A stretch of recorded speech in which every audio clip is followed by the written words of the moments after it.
right, welcome back. We're the Political Insiders here in New York. I'm John LeBoutelier with Pat Caddell and Doug Schoen, and we're now going to discuss the most serious topic we have been focusing on for weeks, the Iranian nuclear talks. Yesterday, the Speaker of the House, John Boehner, said that if the talks do fail, Congress is going to enact stricter sanctions on Iran. That's the stick approach. The carrot approach we hear about is lifting the sanctions more quickly. Where do we think this thing is right now? Doug? I think the United States wants a deal. I think the Iranian defector that we talked about and Pat spoke about last night, who said the U.S. is there to facilitate a deal, is exactly right. But with the Iranians now saying they won't export the uranium they produce to Russia, how do we get a deal done? I don't know. Well, I think it's always like this negotiation. I think the Iranians have assumed the Americans are so desperate that they pull a move at the last minute, and it may be they miscalculated. I don't even think Obama could agree to that deal. I think our allies, who are much more reluctant about this deal, apparently, than Americans, as the defector that Doug mentioned said, you know, hey, basically the U.S. and Iran have done their deal. We're trying to sell the U.S. is trying to make all the partners go along, the P5, the Security Council.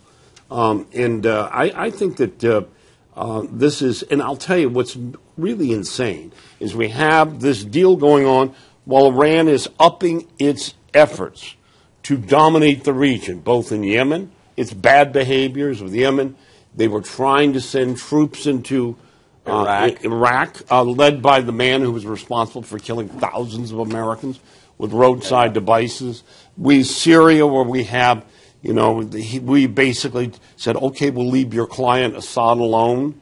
We have gone out of our way, and as Doug mentioned last night, the important thing, when the people of Iran wanted to protest the rigged election in 2000, were slaughtered in the streets. Were slaughtered in the streets. Barack Obama was silent. Yeah. I said last night, and I say it again, what we're seeing is this president, the mask has fallen. He has always been for Iran. And let me tell you, it's not Netanyahu who's got a problem. He has always been against Israel. And now we're beginning to see this. And I think members of my party, who have always been at the forefront for Israel, are going to have to decide an issue between principle and an issue between party. And I hope they opt for principle. Okay, so let's just look ahead.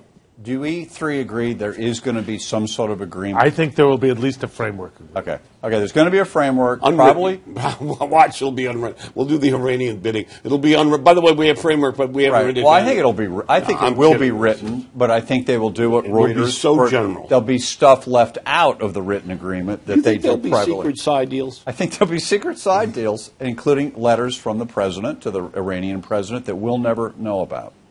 But they'll do that. So the agreement's coming, and then comes the attack on the agreement. This is the politics of it. Do you agree now Congress will pass the law and override his veto? And I'm not sure, John. I think it's going to be very close. Last I checked, there are about 64 votes. This most recent action of the Iranians probably will impel a few more senators to seriously consider voting against the administration, but we don't know. Corker said the other day he's got 67 votes. Well, he thought he would get. I thought he said he had 67 would get votes. 67. Wow. In any event, look, it goes back to the point I made. These Democrats in the Senate, it used to be the Senate was a place where people took their own leadership. But now the Chuck Schumer, who has been, quote, a great defender of Israel, has been on this, is now the presumed leader of the Democratic Party after Harry Reid. It's going to be interesting to see how they navigate.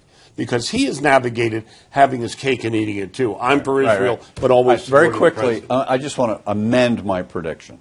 I think there will be a framework, but if they don't get it by tomorrow, they will delay it. They will not walk away from these I think that's more likely. I think you could be right, John. And so they're going to get an agreement at all costs because Obama wants it, and Kerry wants it, and the Iranians want it. And nobody else. And nobody else, yeah.